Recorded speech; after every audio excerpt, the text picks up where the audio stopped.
De gemeenteraadsverkiezingen binnen los. Van de morgen om 11:08 iepen een select groepje stembureaus al de dwarren. Sa ik in Huddegariep. Ongeveer 25 personen zijn er al geweest en in Burgum is dat ongeveer gelijk. Dus dat is best nog wel een aantal. De drukte ligt meestal aan het eind van de dag. Dus afwachten even hoe het gaat lopen. Ik verderop kan stemd worden. In de Lanterne, in Surhuis de Veen. Maar dat moest van de morgen nog even op gang komen. Nou, het loopt geen storm, om het maar zachtjes uit te drukken. Wij hebben nu in een aantal uurtjes zitten we ongeveer op 50 kiezers die geweest zijn.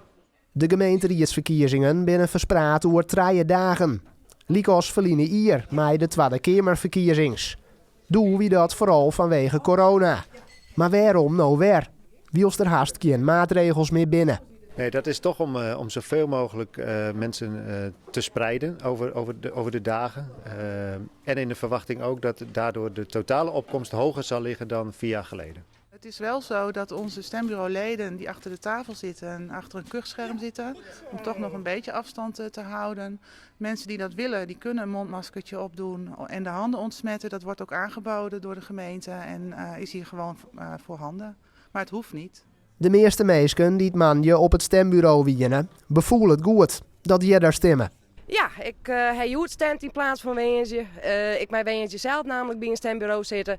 Dus dan is de kwaste klap en gaan dan Joet maar te stemmen in plaats van Weentje. Want ja, dan heb ik tussendoor wel even tijd om te stemmen, maar dan heb ik het maar verhaan. Dus voor jou komt het eigenlijk wel heel goed uit dat het door meerdere dagen is.